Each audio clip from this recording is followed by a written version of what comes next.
أعوذ بالله من الشيطان الرجيم بسم الله الرحمن الرحيم الحمد لله رب العالمين وصلى الله على سيدنا محمد وآله الطاهرين اللهم صل على محمد وآل محمد.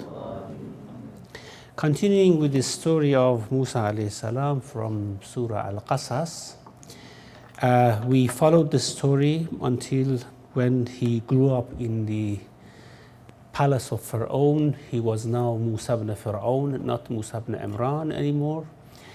But he had some links with his origins. He used to go on frequent visits to Medina to Ibraniyin, close to Memphis, the capital.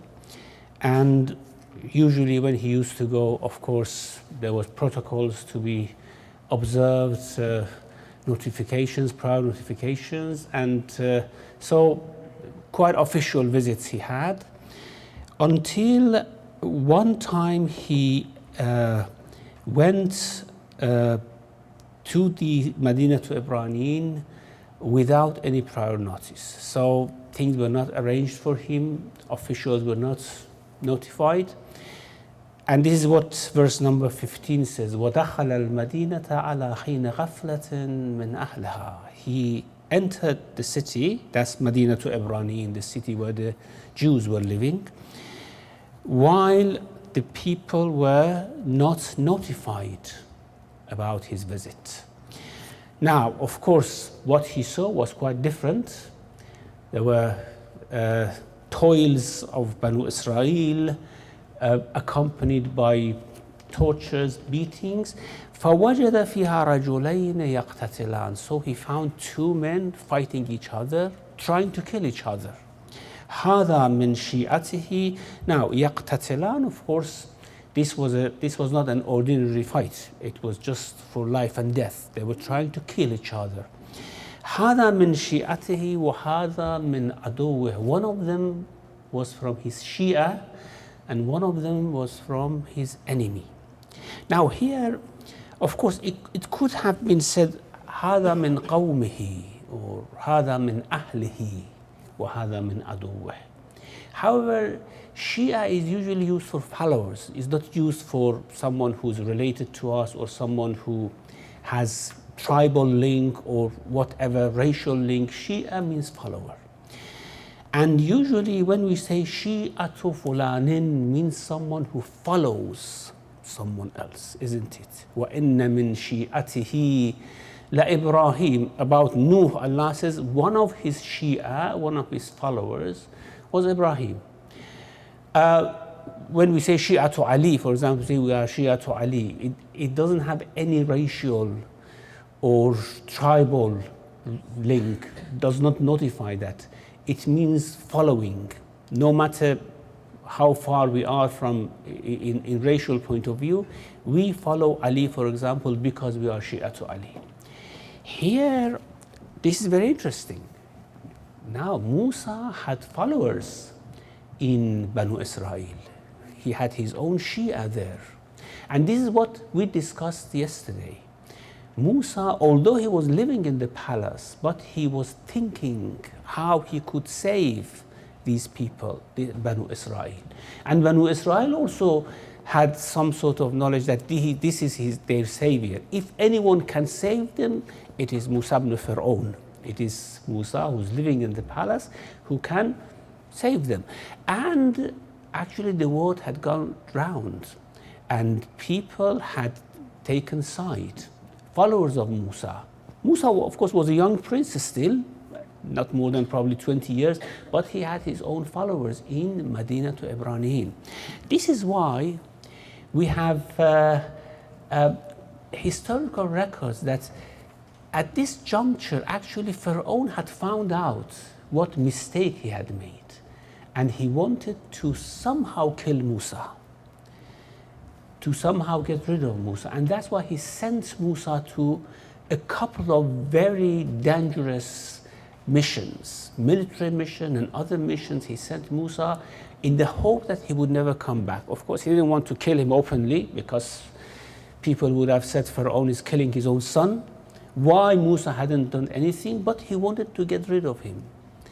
And this is why they were so quick, now we'll see, they were so quick after the skirmish which took place to decide to kill Musa.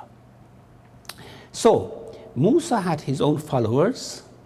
Here he entered the Medina and he saw that one of his followers was fighting with one of the commanders of officers of Pharaoh. فَاسْتَغَاثَهُ الَّذِي مِنْ شِيئَتِهِ. The one who was his follower asked for help.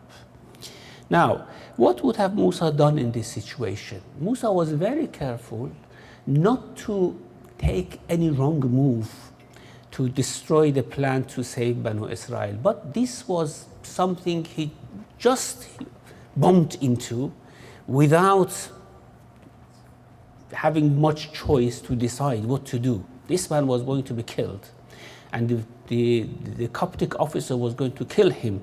So what should he do? He just went to help, and he just punched the man, and the poor man was so weak that, or Musa was so strong, either way, and just by the first punch, he died. So, فَوَكَذَهُ Musa. Musa punched him. فَقَضَى عَلَيْهِ. Finished him. By punching him, he finished him. Now, here, Musa says, قَالَ هَذَا مِنْ عَمَلِ الشَّيْطَانِ. This was from Amal al-Shaytan. What Musa did, or what that Shia did? Which one?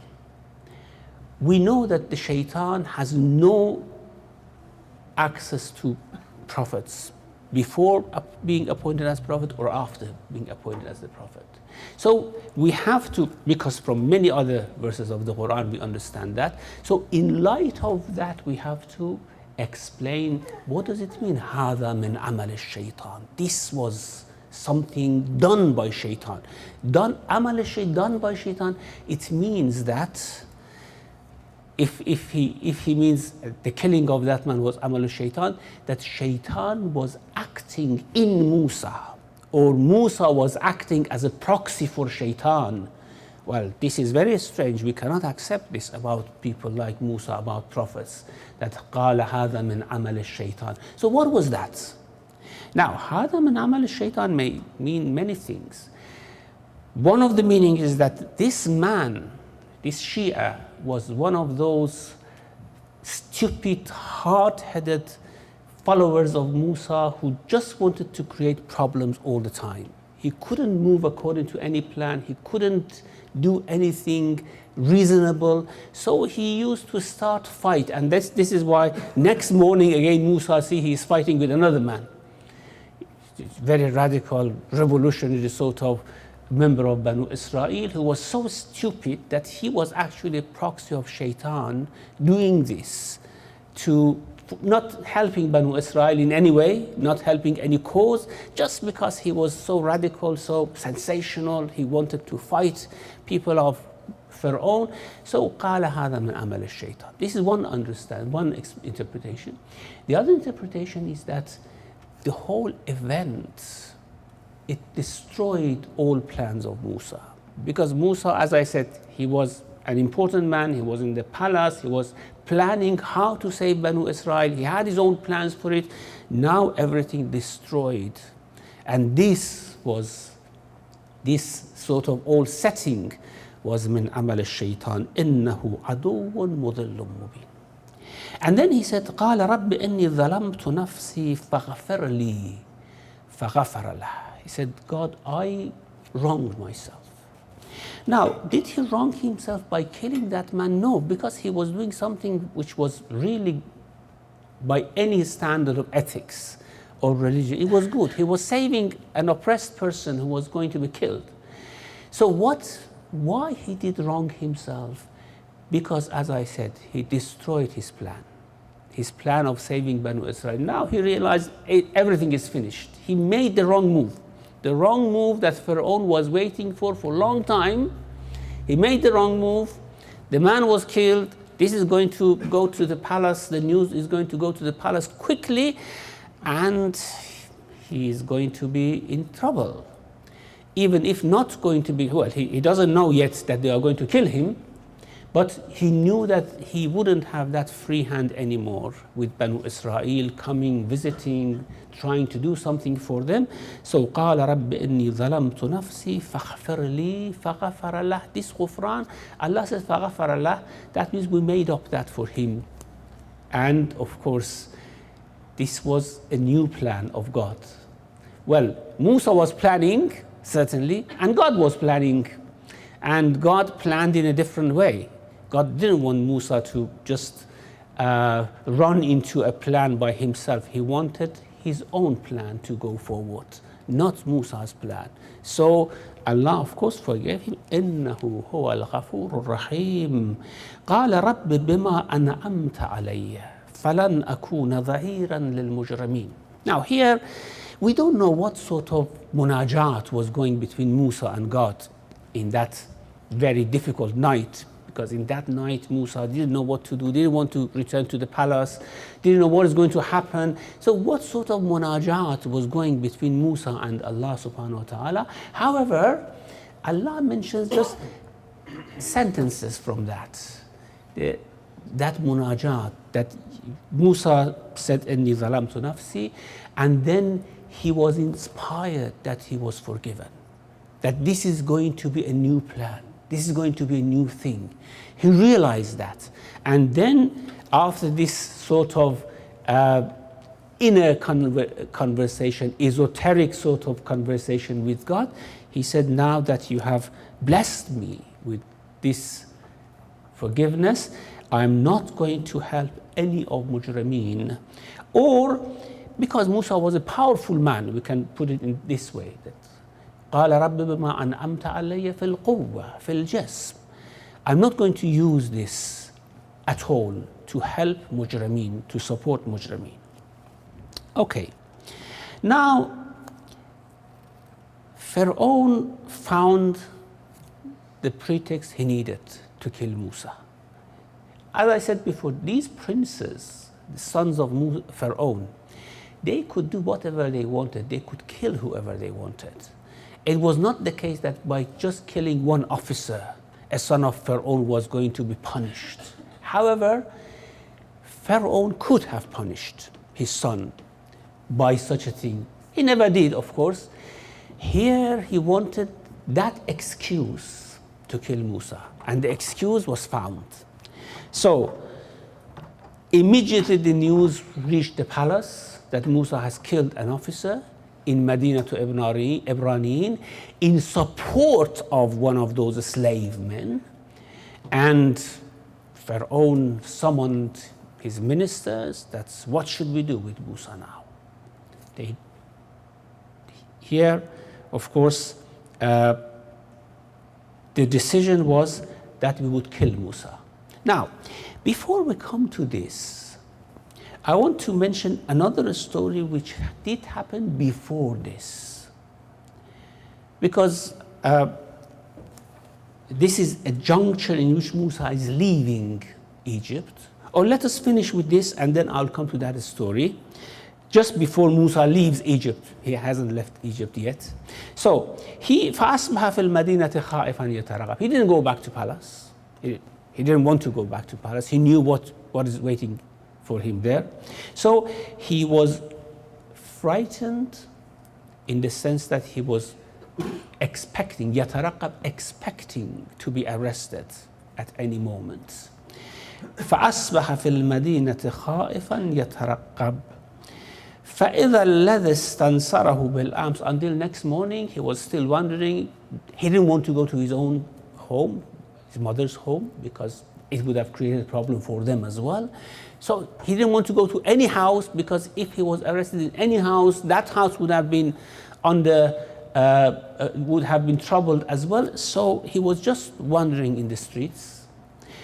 Next morning, he saw the same man is fighting another Coptic man. فَإِذَا الَّذِي اسْتَنْصَرَهُ بِالْأَمْسِ يَسْتَصْرِخُ. He started to, well, the point is he was not a strong man. He started a fight and he needed help all the time. So he asked again, Musa, come and help me. قَالَ لَهُ مُوسَى إِنَّكَ لَغَوِيٌّ مُبِينٌ. He said, you are really a stupid man. starting all these fights with all these officers, armed soldiers. Why you do this? Still, nonetheless, he wanted to help him, because these people were oppressed ones. Those people, of course, always oppressed and always bullied. Musa expected that they had patience for all those bullying and oppression, so that they move according to the plan. However, still he was an oppressed man. فَإِذَا أَرَادَ أَن يَبْطِشَ بِالَّذِي هُوَ عَدُوٌ لَهُمَا. Then he wanted to again punch the other man, and the other man said, Ya Musa. Well, this was Prince, of course. The other man didn't want to assault him or to do anything, attack him. He just said, Ya Musa, أَتُرِيدُ أَن تَقْتُلَنِي كَمَا قَتَلْتَ نَفْسًا بِالْأَمْسِ. You want to kill me as well, as you killed my colleague yesterday, another man yesterday? إِن تُرِيدُ إِلَّا أَن تَكُونَ جَبَّارًا فِي الْأَرْضِ. This is clearly the talk of that officer who doesn't want to assault Musa because he's afraid of the consequences. He's the prince. Still, he says that you want to be an oppressor, you want to be a dictator. إن تريد إلا أن تكون جبارا في الأرض وما تريد أن تكون من المصلحين. If this is Islam, if this is reform that you want to bring about, this is not the type of reform, killing one man every day. So Musa stopped doing it, but saved that person again. Remember, I said there were some people in the palace who had placed hope on Musa, and this was a very outstanding personality, cousin of Pharaoh. He was Mu'minu Ali Pharaoh, whose story is set in chapter 40. وَقَالَ رَجُلٌ مُؤْمِنٌ مِّنْ آلِ فِرْعَوْنَ يَكْتُمُ إِيمَانَهُ. The man who was concealing his faith. He was faithful to God, he was not mushrik, and he had placed hope on Musa. Now, the Pharaoh had called the council that what should we do with Musa? Musa has killed an officer. Musa has actually created lots of troubles in Medina to Ibraniyin. The decision was that we kill Musa. And Pharaoh, of course, wanted not this decision coming from his own mouth. He wanted the decision to come from the council. The council decided that we would kill Musa, and this man was one of the members of the council. So immediately he sent someone to Medina to Ibraniyin to notify Musa that Musa, just run away, just run, do not wait for anything. There is no other choice, just run away from Egypt. So وَجَاءَ رَجُلٌ مِنْ أَقْصَى الْمَدِينَةِ يَسْعَى. A man rushing from the farther part of the city. قال يا موسى إن الملأ يأتمرون بك. The Mala, that's the ministers, the council, are having a consultation about you. ليقتلوك, they want to kill you. فاخرج إني لك من الناصحين. So just leave. I am a well-wisher for you. Of course, Musa didn't know this man, so probably he gave all the signs that I have come from that person, that Mu'min Ali Fir'aun, and so just leave. And Musa took the advice. He started to leave, and of course the story of his leaving is another thing. Now let's come back to the story which happened before this. Musa was sent as commander of the army to some battles. Of course, the details of that we are not told about, but some stories have it that apart from that, Musa was sent by Pharaoh to find out the origins of the Nile, where the Nile come from. And this was, of course, a mission that Pharaoh knew that anyone going to that black Africa from Egypt alone cannot come back. He wanted to kill him. Now, on that way, something happened on that mission. This is, of course, not quite authentic that this mission of finding the origins of Nile or whatever. However, there was, beside that mission for Musa, there was a mission by Allah subhanahu wa ta'ala. Now, he was given hukm and ilm. Now, Allah wanted to teach him more.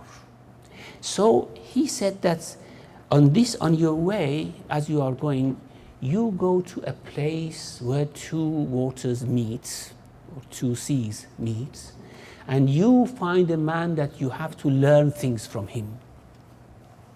This is Musa's meeting with Khidr alayhi salam. Now, traditions, both biblical traditions or Judaic traditions and Muslim traditions usually put this encounter after Musa had taken Banu Israel out of Egypt. And the reason they give for it is a very mean reason. And that is Musa, after doing all these, he thought, who is more knowledgeable than I am? Who is more exalted than I am? And Allah wanted to tell him that no, there is someone else who knows more than you, but the story does not actually support it. Our understanding from the personality of Musa does not support it. Especially after given Torah, especially after all those things, suddenly Musa losing his mind, thinking arrogant like that is not possible. My understanding is that this meeting was arranged for Musa by Allah before him leaving Egypt, while he was still very young, and Allah wanted to teach him, to instruct him by a private tutor, private spiritual tutor, who was very knowledgeable. And this was the second phase. The first phase of Allah's blessing on Musa was وَلَمَّا بَلَغَ أَشُدَّهُ وَاسْتَوَى آتَيْنَاهُ حُكْمًا وَعِلْمًا. Allah gave him hukm and ilm, wisdom and knowledge, both of them.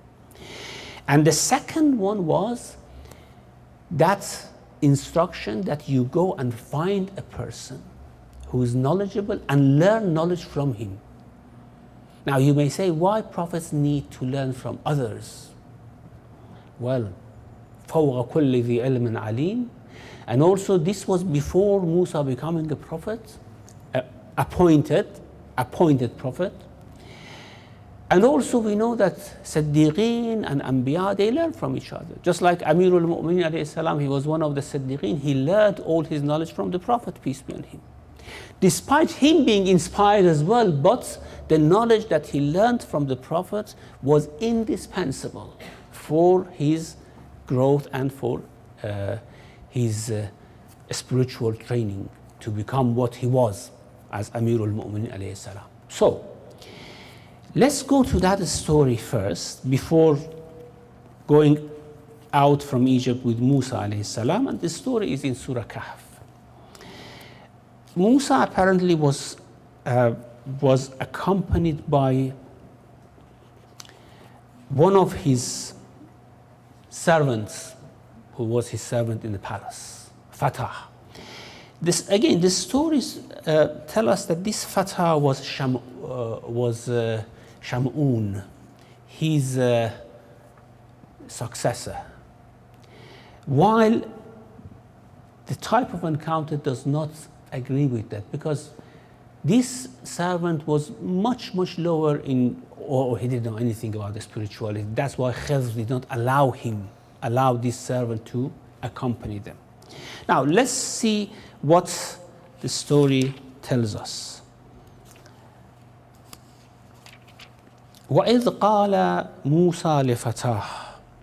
Usually Quran starts the stories from that highest peak where people want to follow. Of course, many things went before this. Musa came out with that servant. They went long way, searching for a man that they had to find at a meeting point of two waters. And they didn't know what waters. There were lots of meeting points of waters. They couldn't find this man. The servant said, let's go back. It's futile. We cannot find this man. And then the story starts from here. وَإِذْ قَالَ مُوسَى لِفَتَاهُ لَا أَبْرَحُ حَتَّى أَبْلُغَ مَجْمَعَ الْبَحْرَيْنِ. أو أمضي حقبا. I would not stop until I find that meeting place of two seas, Majma' al-Bahrain, the specific one where we have to find a man. And for he was told that when you find that specific meeting place of two waters, you will see something, you will see a sign. Which sign, they didn't know. He was told you will see a sign. So, لا أبرح حتى أبلغ مجمع البحرين أو أمضي حقبا. Or I go for a long time. حقب, usually the exit says 80 years. Or more. خالدين فيها أحقابا. For those who go to hell, they say أحقابا, 80 years they are going to stay there. So, means lifetime. I would not stop until I find this man, or I go on to the end of my life. Why? One lesson we take from this is the importance of this knowledge. This is a very important knowledge. And it deserves for lives to be spent to find it. If there is a way, now there was a way for Musa, and the way was indicated to him by Allah subhanahu wa ta'ala. Most of us don't have that way, of course. If we have that way, of course we dedicate our lives, inshallah, for it. But we don't have that way. We don't have that instruction, very clear instruction from Allah that you are going to find a man. فَلَمَّا بَلَغَ مَجْمَعَ بَيْنِهِمَا. Okay, they went, they arrived at that meeting point of the two waters. It was just like any other meeting point. So they didn't see any sign. فَلَمَّا بَلَغَ مَجْمَعَ بَيْنِهِمَا نَسْيَا حُوتَهُمَا. They had, of course, provision with them, some smoked fish and some bread or something that they could survive during this long journey. Here, the servant saw something, but he fell asleep, and when he woke up, he didn't remember what had happened. He thought that, was it a dream or something like that? He forgot about the fish.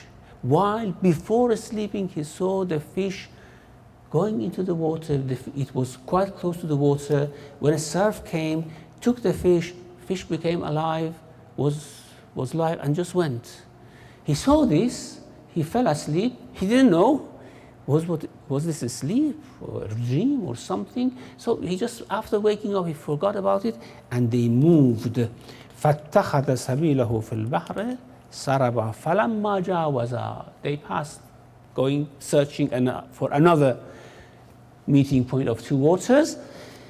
After a long time, قَالَ لِفَتَاهُ آتِنَا غَدَاءَنَا. Bring us our food. لَقَدْ لَقِينَا مِنْ سَفَرِنَا هَذَا نَصَبًا. This morning we came, it was very tough. Probably it was a tough landscape or something like that. لَقَدْ لَقِينَا مِنْ سَفَرِنَا هَذَا نَصَبًا. Now the man remembers. Oh, the fish. Oh, what happened to the fish? Oh, the fish, it went into the sea, alive. Was this a dream? It was reality. قال هذا ما كنا نبغي. Oh, this was the sign. So let's go back. Where? We didn't know. Where did we come from? We were just moving. So فارتد على آثارهما قصصا. قصصا means they were trying to find out their footprints, where they had moved, so that they go back to find that place. Okay, this was just to tell us how important this was for Musa and how difficult it was for him to find this man. You may say, why Allah makes things so difficult, isn't it? Why didn't this man just come to the door of Musa and say, Musa, let me teach you something? Well, things never happen like this. It's always difficult. We have to appreciate things.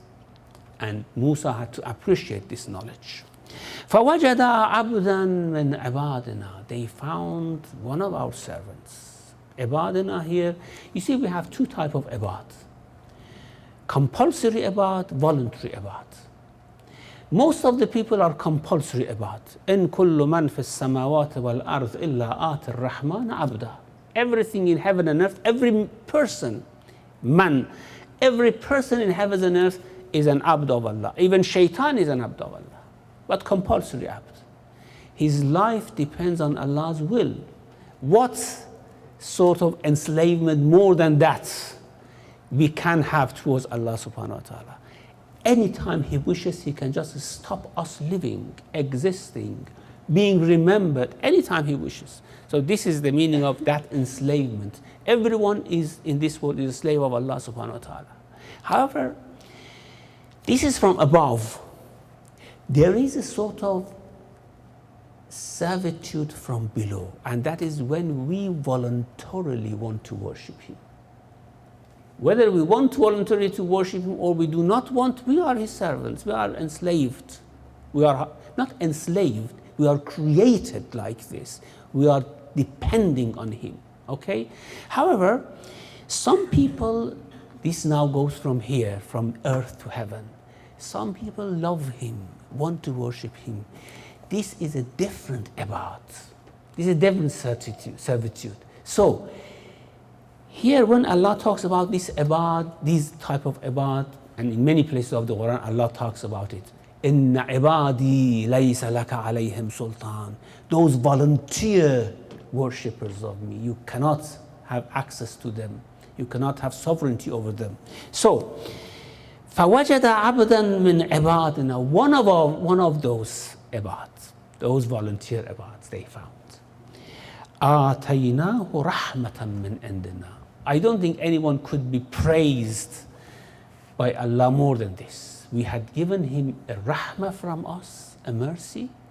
What was that mercy? عَلَّمْنَاهُ مِن لَدُنَّا عِلْمًا. We had taught him some knowledge.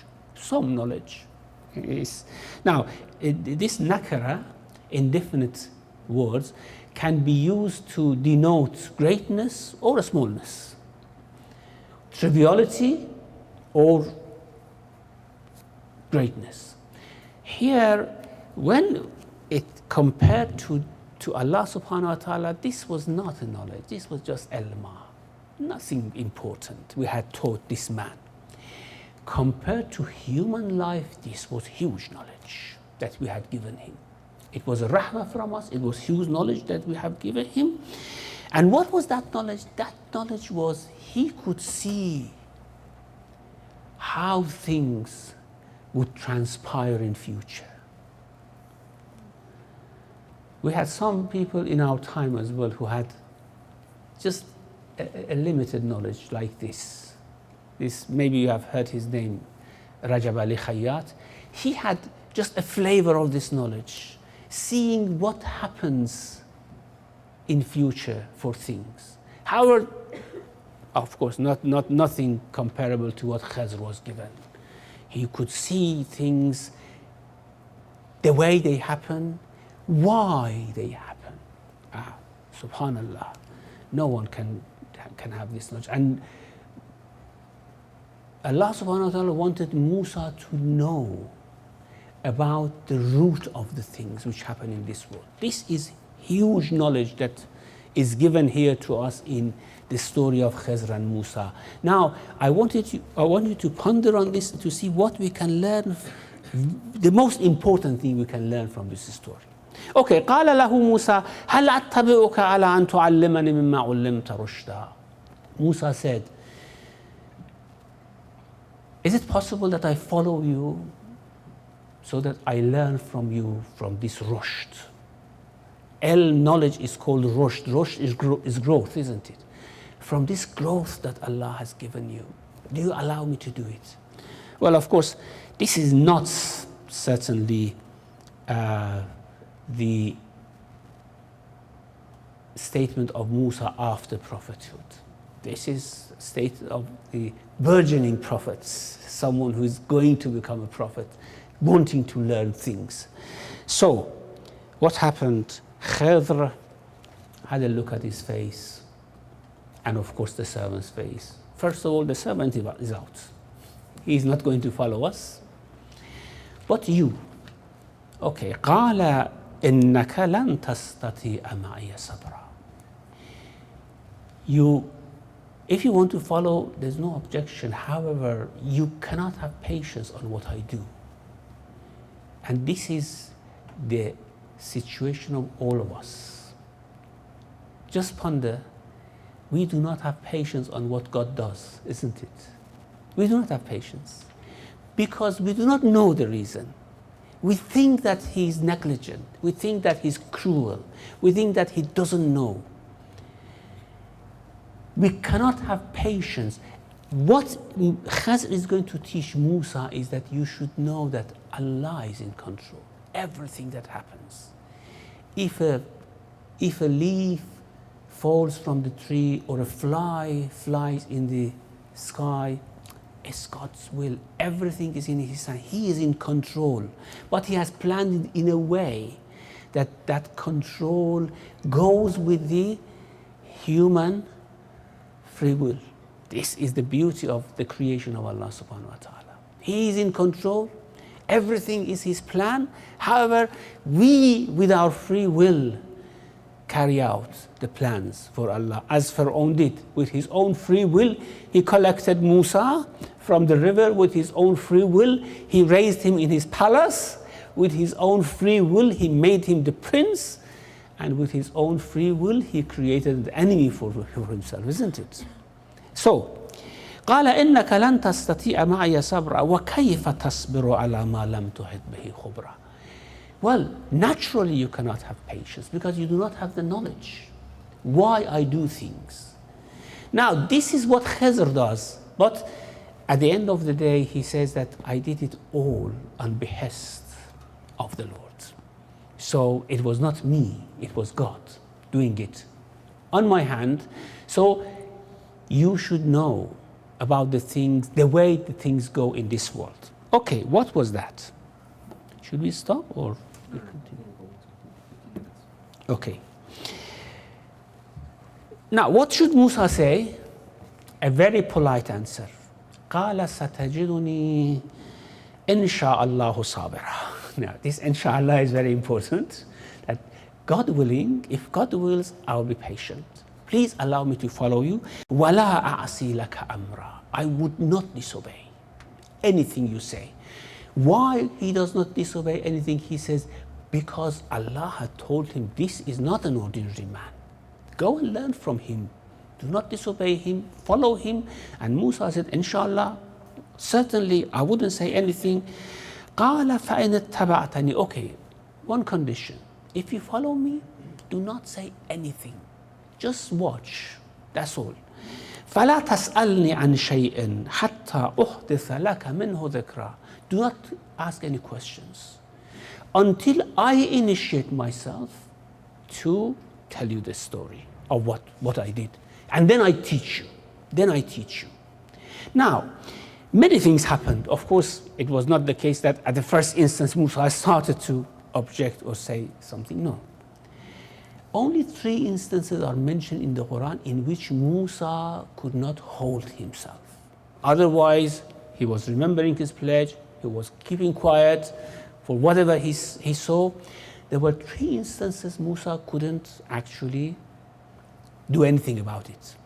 And these 3 instances, why Khaz says, do not question me about what I do, it means that I know that you are going to object to things that I do. However, do not even question, let alone objecting, let alone complaining. Do not even question, so that I will explain for you everything later. فانطلقا. So they started their journey together. And this man, of course, was a sort of wanderer in different places, different cities, doing whatever Allah told him. So he was a poor man, he didn't have any house or anything. However, Allah says, آتَيْنَاهُ رَحْمَةً مِّنْ عِنْدِنَا. Look, what is the rahmah of Allah? And what we think about the rahmah of Allah in this world. So, Musa started to follow this man in his journeys. He didn't tell him where we are going, he said, just follow me. فَانْطَلَقَ حَتَّى إِذَا رَكِبَا فِي السَّفِينَةِ. They wanted to pass the river, or they wanted to now travel by the river. And they didn't have money, although Musa had come that long way from the palace, but he didn't have anything on him. And these people were very kind, amiable people. They told them, okay, come on board. They fed them. They were very nice to them, very kind to them, without anything required from them to do. And Musa started to love them very much. Very good people, very good people. فانطلق حتى إذا ركب في السفينة خرقها. After all that, just before alighting from the ship, Khizr went to a corner, and while no one was seeing, it broke the ship. Water came in. Musa watching, wow, what are you doing? Here, Musa forgot. You see, when you suddenly come across a very appalling scene, you don't know what to do. Just like killing that man, Musa just spontaneously wanted to help the other one, defend the other one. And here he spontaneously said, قال أخرقتها لتغرق أهلها لقد جئت شيئا إمرا. You broke the ship to drown these people? This is really appalling. Now, of course, Khizr just looked in his eyes. قال ألم أقل لك إنك لن تستطيع معي صبرا. Didn't I tell you, you cannot have patience with me? Oh, remembered Musa. Oh my God, what a mistake I made. Now, was Musa wrong in doing this? No, of course he was not wrong. It was fitrah. It is fitrah of human beings seeing such a thing, that he wants to know, why did this man do such a thing? So after remembering, قال لا تؤاخذني بما نسيت. Do not put me on the spot for what I forgot. ولا ترهقني من أمري أسرا. Because probably Khizr told him, now please leave me. You would not let me to carry out my mission. You are a hindrance to my mission, whatever Allah orders me. He said, لا ترهقني من أمري أسرا. Do not be hard on me. I forgot, I apologize for that. Well, I don't speak anything anymore. Just let me follow you. فانطلقا. Now he doesn't know that he's going to see more difficult things. The more difficult thing was, حتى إذا لقيا غلاما فقتله. They came to a village, children were playing. One of the children, innocent child, just took him sneakingly behind the wall, cut his throat, killed him. And Musa was watching. Here, of course, Musa could not contain himself. It was impossible for Musa to contain himself here. قال أقتلت نفسا زكية بغير نفس. You killed an innocent person without him doing anything, without for a qisas or anything. لقد جئت شيئا نكرا. This is really, really unacceptable. It's nukr. قال ألم أقل لك إنك لن تستطيع معي صبرا. Again, he called him down. I told you, you cannot. Now Musa, of course, remembers quickly that this is not an ordinary man. This is not a thug or someone doing these things. This is a man of God. Allah has told him this is a man of God. So he just said, قال.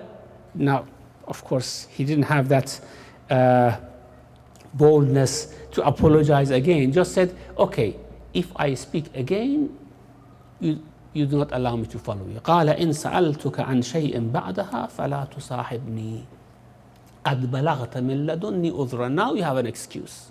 I promise. If I say anything after this, we part, and you don't have my company anymore, a cumbersome company, so to speak. فانطلقا حتى إذا أتيا أهل قرية استطعما أهلها. They came to a village. They were very hungry, very tired. Usually all villages, when they arrived, people received them, gave them food. This village, they didn't give them anything. They were ready to work for them just to get some food and water. They didn't give them anything. They asked for food. And they asked for food on condition of working for them. They didn't give them anything. Very mean people. فَأَبَوْا أَن يُضَيِّفُوهُمَا. Just coming out of the village, there was a garden, and that garden had a wall around it, and the wall was on the verge of collapse. فوجد فيها جدارا يريد أن ينقض. Now, Khaz said, Musa, we have to bring this wall down and build it again. فأقامه. They built it. Now, it was going in Musa's mind, why is he doing this? Why is he doing this? What's the reason? Why? These mean people, why should we do this for these mean people? Here he did not object, but he just couldn't help himself, asking, قال لو شئت لاتخذت عليها أجرا. We could take some money for this to buy some food. قال هذا فراق بيني وبينك. Now this is the end of our company. سأنبئك بتأويل ما لم تستطع عليه صبرا. I will tell you about the ta'wil, the true meaning of what I did. You just saw what goes on the surface. You don't see the depth of things. يعلمون ظاهرا من الحياة الدنيا. People know just the surface of the world. They don't know what goes beneath. And that's why they do not believe in akhirah. That's why they do not believe in what Allah does. So here he said, for whatever I did, there is a ta'wil. There's another meaning to it. You don't know. And by that, he is teaching us that whatever happens in this world, there's another meaning to it if we ponder a bit deeper. However, probably we leave the explanation and the ta'wil of what he did for tomorrow quickly, inshallah. At the beginning of our session, we will cover that, inshallah. Okay? وصلى الله على محمد وآله الطاهرين.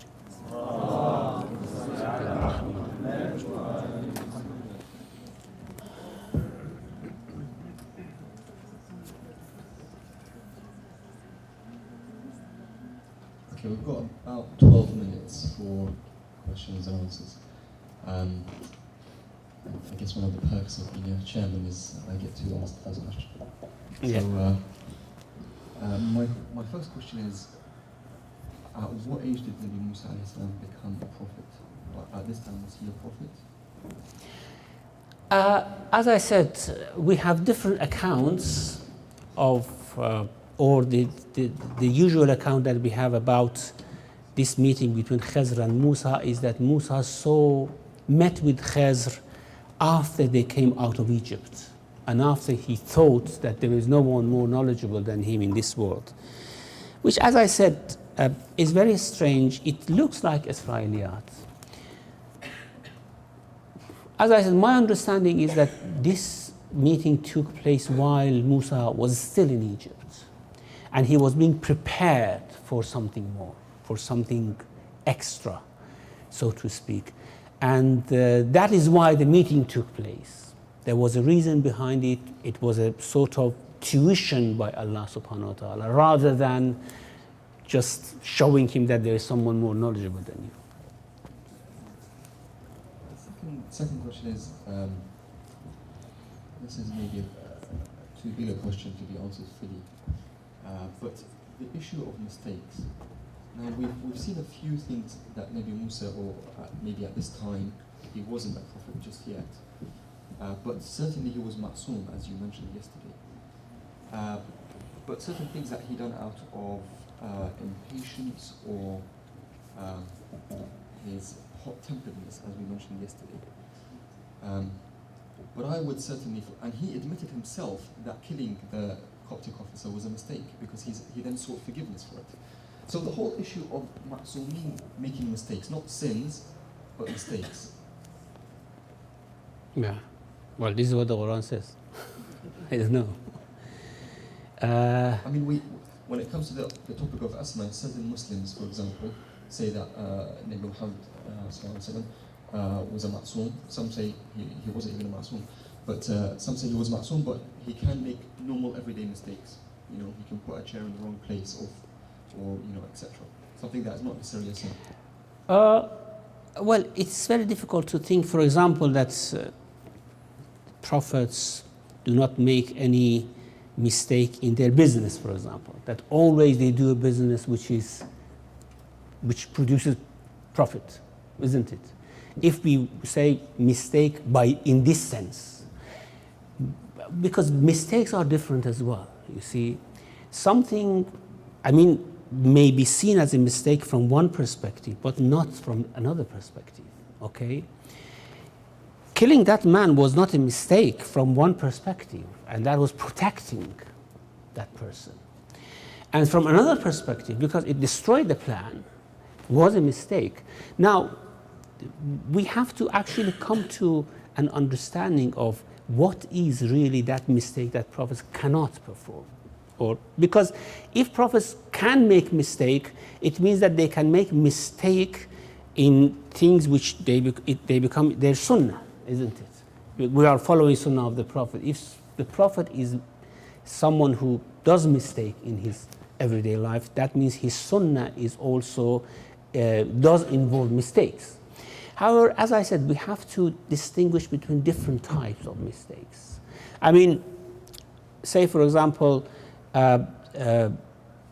starting a business or an enterprise or entering a contract which does not produce profits may seem to be a mistake initially by us. However, from day-to-day ordinary life, these type of contracts or business, they are not mistakes that human beings do. So we have to somehow clarify for ourselves the concept of mistake.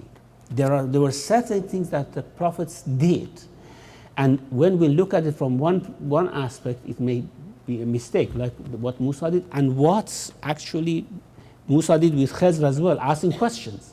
However, from another point of view, Musa was right. His fitra did not allow to keep quiet. He was certainly facing with things which no sound human fitra would accept to keep silent over it. So we have to somehow balance between these things. I should probably be quiet at this point and open the floor to others. We've still got a few more minutes. Unless there's any questions. You have a question?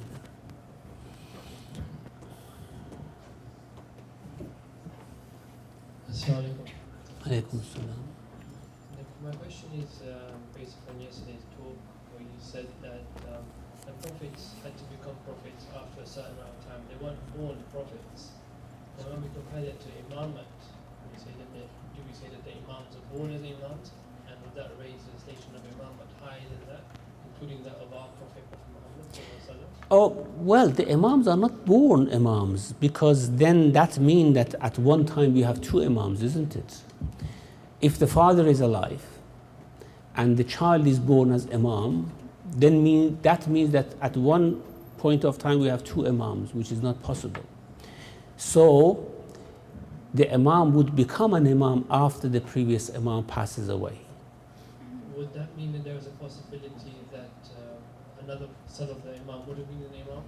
Like, for example, let's just say between after the sixth imam, Ismail could have been possibly like that, and how was it judged like that? Was it judged in the same way? Yes, probably, yeah.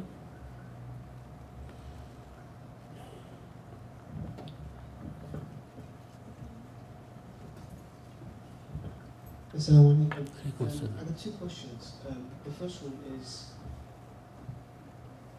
that in the whole situation, he went in the city and killed that man. It was something to do with the shaitan.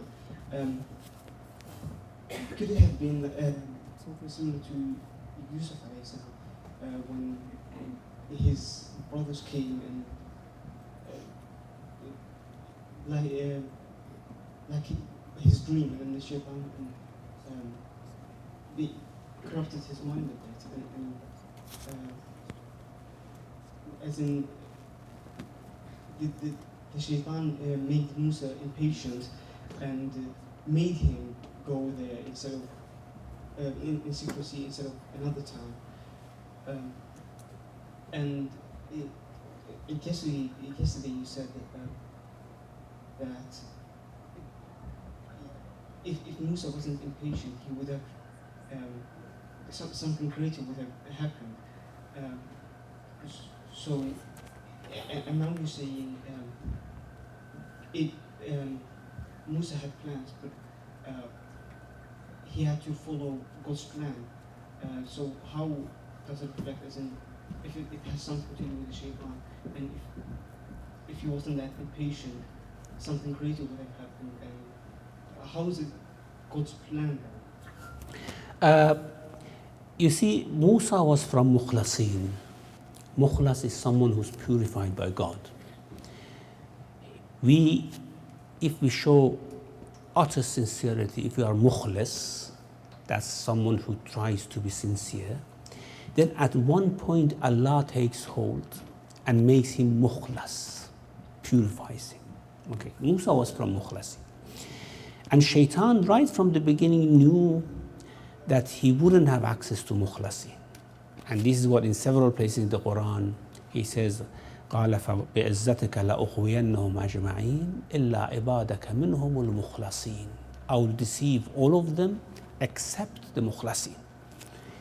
This is what Shaitan excludes, and of course Allah excludes many others as well. He says, this is not the case that you only have not access to Mukhlasin. There are many others that I will not allow you to take them to hell, okay? Because of their own, of course, character. If that is the case, anything mentioned here about Shaitan, we could not interpret it as a sort of access to Musa alayhi salam. So we have to understand it in a different way. As I said, قال هذا من عمل الشيطان. It may have many different meanings. One meaning may be that what I did is عمل الشيطان. The other meaning is what this man was doing was عمل الشيطان. The other is that Shaitan destroyed the whole plan. This is another interpretation of that as well. So, Shaitan did not have access to Musa. What happened? Shaitan usually ruins things. This is what we have in Surah Hajj as well. وَمَا أَرْسَلْنَا مِنْ قَبْلِكَ مِنْ رَسُولٍ وَلَا نَبِيٍّ إِلَّا إِذَا تَمَنَّا أَلْقَى الشَّيْطَانُ فِي أُمْنِيَّتِهِ. We did not send any Rasul or any Prophet, any Nabi before you, unless when they wished to do something, Shaitan destroyed it. And you can see after every prophet what Shaitan did. Destroyed everything. However, Allah says, فَيَنْسَخَ اللَّهُ مَا يُلْقِ الشَّيْطَانِ. Allah will remove this. And the religion of the prophets would prevail. This is just a temporary thing which happens due to, of course, the bigger plan of Allah subhanahu wa ta'ala. Now, about the plan, as I said, Musa had a plan, but that plan was not as good as the plan of God. That he wanted Musa to leave Egypt for a while, then coming back with all those miracles, with all that power. So, Musa had a plan in his mind. He was not aware of the plan of God, that he has another plan for him. And that's why I said he thought that the plan was destroyed, but he didn't know that Allah has a bigger plan for him. And that was bringing back with all those miracles. Does that answer your question? Yeah. Okay. My second question is, when Musa asked God to forgive him, how did he have contact with God if he wasn't a prophet? Yeah, he was, as we said before, prophets are chosen from among Siddiqeen, okay? And because Allah had given him wisdom and knowledge, so he was one of the Siddiqeen. And Siddiqeen, like Maryam, they have some sort of communication with God. It's not revelation in the sense of prophethood, but they have some sort of communication. Just like Maryam asks the angel certain things and Allah answers him. Here, probably there was a sort of communication which was between Musa and God. And Musa was informed that he was forgiven. Allah would make up for this event which happened and destroyed his plan. So it's like a mu'jiza that he can contact God directly. Well, usually these communications are through angels, or they come through inspiration, like وَأَوْحَيْنَا إِلَىٰ أُمِّ Musa, mother of Musa. How was she informed that she should milk him and then throw him into the river. It was an inspiration to the heart, which may have been something similar to what Musa experienced.